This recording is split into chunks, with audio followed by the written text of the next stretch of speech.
सध्या नेपाळ देशामध्ये महापुराचा प्रत्यय आल्याचं पाहायला मिळत आहे। यामध्ये आतापर्यंत तब्बल 160 नागरिकांचा मृत्यू झाल्याची धक्कादायक माहिती समोर आली आहे। महाराष्ट्रातून मानसरोवरच्या पर्यटनासाठी 90 भाविकांच्या 2 बसेस गेल्या असल्याची माहिती राज्याचे आपत्ती व्यवस्थापन मंत्री गिरीश महाजन यांनी आज नाशिकमध्ये माध्यमांशी संवाद साधताना दिली। यावेळी त्यांनी महाराष्ट्रातील काही पर्यटक नेपाळमध्ये अडकले असून आमचा सर्व पर्यटकांसोबत संपर्क साधण्याचं काम सुरू आहे। सध्या आमचा 4 लोकांशी संपर्क झाला असून ते सुरक्षित असल्याची माहिती देखील यावेळी त्यांनी दिली।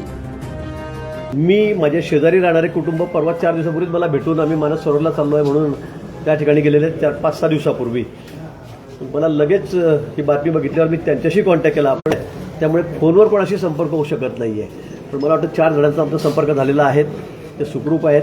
पुढचं सगळं शोध घेण्याचं काम आम्ही त्या ठिकाणी करत आहोत आणि आम्ही सर्व जिल्हाधिकाऱ्यांना कळवलेलं आहे की आपल्याकडे सगळी माहिती संकलित करा, कोण कोण कुठे कुठे गेलेलं आहे, त्या भागात फिरायला कोण गेलेलं आहे, पर्यटन करायला कोण गेलेलं आहे, त्यांची सगळी माहिती जमा करण्याचा आम्ही प्रयत्न करतो। त्यासाठी आमची वेबसाईट पण आहे, 24 तास ती त्या ठिकाणी खुली आहे। अजूनही कोणाकडे काही माहिती पण आम्हाला 45-45च्या 2 बस आपल्या महाराष्ट्रातल्या टुरिस्ट जे आहेत, पर्यटक आहेत, त्यांच्या त्या ठिकाणी गेल्यात अशी माहिती आमच्याकडे आलेली आहे। 80 लोक जवळपास आहेत त्यात आपले अशी माहिती आहे।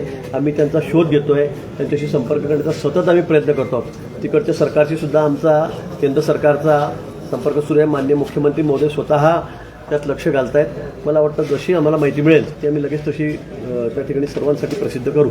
पण अजूनही कुणाकडे काही माहिती असेल, गुजराती परिवार आहे ते आहेत, एक मुलगा एक मुलगी आणि त्यांचे आहे 3 जण आहेत। तर ते मला भेटूनच गेले होते जायचे 1 दिवस आधी, त्यामुळे ते सुद्धा सुरक्षित आहे। त्यांच्या बसमध्ये सुरक्षित जण काल रात्रीमध्ये सविस्तर बोलणं झालं। त्यांनी मला व्हिडिओ पण लावला संध्याकाळी की इथे किती छान वातावरण आहे, इथला निसर्ग बघा म्हणून त्यांनी मला व्हिडिओवरच लावला, त्यांनी मला फोन।